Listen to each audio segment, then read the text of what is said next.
Lehi's back! Woo! Hi everyone, my name is Umu and I'm React to the K's channel creator. Hi, my name is Daniel. I am one of the reactors on the Classical Musicians React series on React to the K. And welcome to Daniel's and my Hi HOLO reaction.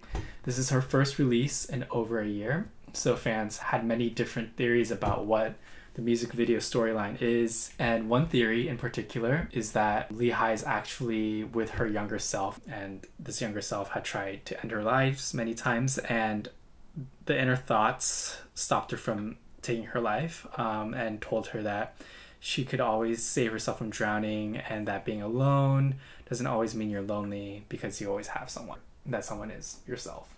English lyrics are on, and let's dive in. 3, 2, 1.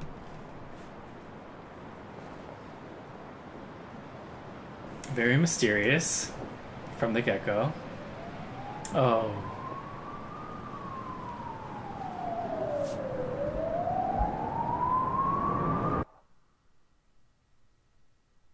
Oh, I got chills.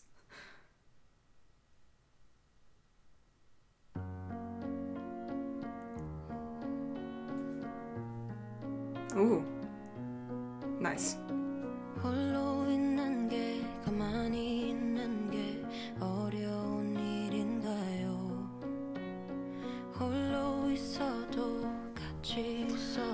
It's a very unique take, I think, already from the beginning, because usually when there's an instrument featured, it's in tune, but this is, you know, very obviously an added tune, and under-maintained piano. I love that she's singing in her mid-low range. It just leaves so much room to grow range-wise and later in the song.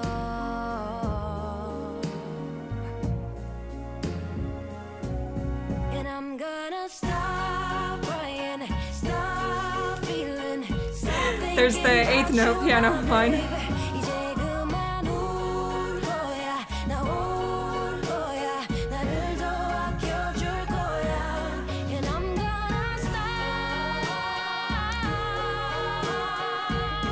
She's slowly inching up her range.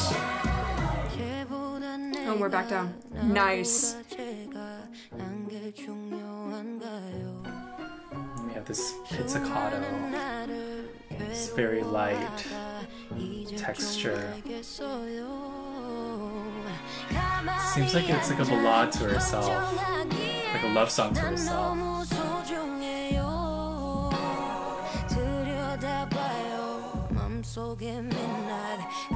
Oh, it's gone.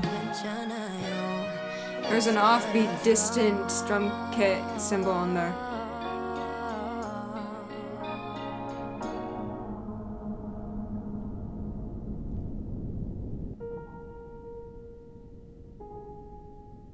It's like very different physical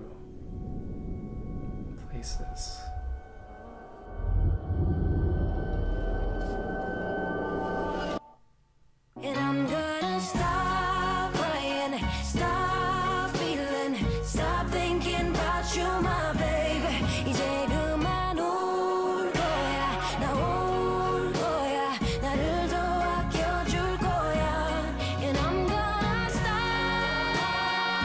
Yeah, the background vocals ascending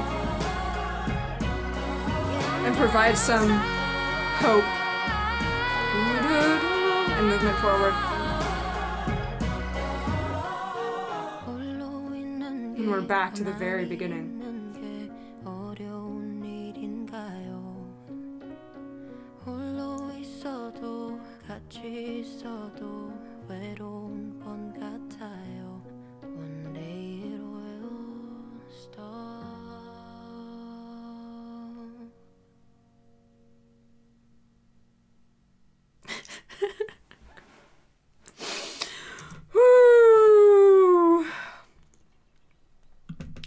Wow. Nice IAC ending. It's like a scale degree 3 on top. It's a very beautiful ending. I love the piano sound, just to summarize my thoughts after the first listen. And her singing was emotional, and the lyrics were beautiful. Because, you know, it ain't just the lyrics and emotions in one's... Well, actually, it's a lot. A lot of it is the emotions in one's voice that, you know, makes us feel things. But, you know, it's the progression, it's the instrumentation. I think also, this felt like, because of the compound meter and because of the progression, it sounds like something that you would play as a slow dance for a wedding. Right. I used the word ballad. I wasn't sure if that's the actual genre. You know, the form and the type of style that this song was using was very much, yeah, it was like a compound, like, danceable song. And it made me think about, what's that song that we did for your project? Which one? Remember where you had me come to the river campus? Oh, yeah. Elvis Presley, Can't Help But Falling in Love. Yeah, because that was so, like, yeah, and like the vocal style was very much the same. So I think that like this artist was sort of signaling and using this type of song trope to signal a certain type of like a love song to herself. And I think that was the immediate impression that I got, which is like, oh, she's singing for someone, but who is it? And the lyrics obviously point towards herself. Yeah, I wasn't necessarily sure if this was about suicide. Just any time in life, a lot of people do have some extreme lows, and I think this is just a message to herself and to others who are going through extremely tough times that there will be a time when it stops. No, yeah, I think like... Yeah, which makes me think that it's a bit different from perhaps like this idea that she's like alluding to suicide, because this is more of like actually an uplifting song. Even if we think like there are moments in the video where it's like really it's very obviously like yeah like telling you like this is dark, and I think that's where it's articulating from, like this is a dark place. But as like the comment that we referenced to in our introduction, and also like the way that how everything's paced out, it's like at the end of the day it's like it will pass.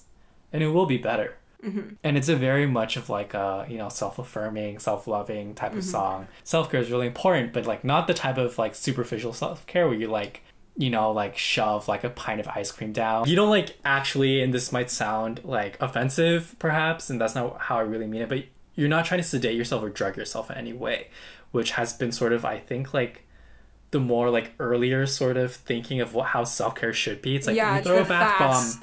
Yeah, you throw a bath bomb and you just like shove yourself up with food, and then you just do it to like make yourself not remember or like make yourself forget like it's actually a bad time right now. But I think that this song really does like a pivot on that and sort of reflects sort of the ethos that's going on, which is like, no, it's bad, like it sucks, like it's really bad, but it will be better even if it's not great right now. And I think she's like really indulging us in that kind of fantasy.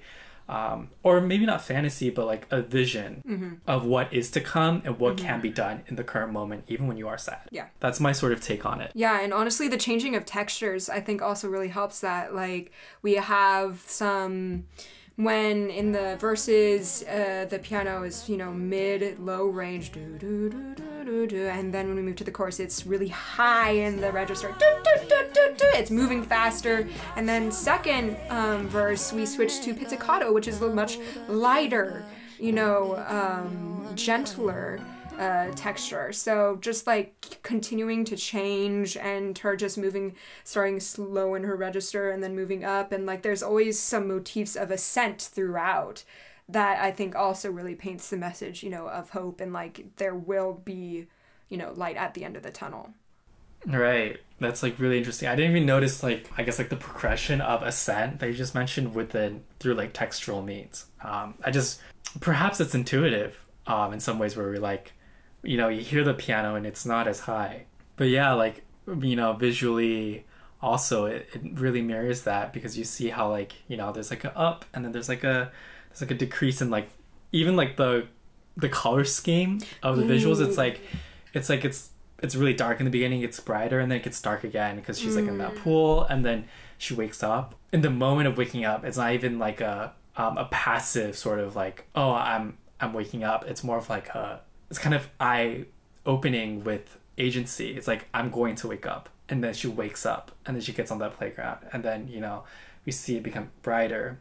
I thought what was interesting too is how we talk about ascension, but then, you know, throughout the video, both through the visuals itself and also the texture and mood, But then at the end, we see how this feather that was floating from, you know, the beginning of the music video, it actually lands. It lands. You know, the feather could have landed like in the middle of the freeway in a dark place, but it lands gently on a bright piece of grass. Like you're falling, but hey, it's gonna be like okay. landing might not be as bad. Yeah. Unless if you're like a human being dropping from like a helicopter. Pull your parachute, man! You're like, it's gonna be fine. It's like, no, it's not gonna be fine. But you know what? It's gonna be fine. I can fly! It'll be fine though. You know what I mean? It's like, you know, when you're like not feeling that great, sometimes what you don't want to hear, it's fine. Yeah. Mm-hmm. Like sometimes what you want to hear is like, yeah, you're right. It's not that fine. It's not good. Yeah. But it's still okay. Like that's sort of like what you want to hear. I feel like that's essentially what it means to like live life, you know? All right. Well, thanks for everyone for joining us, and we hope to see you later. Bye-bye. Bye.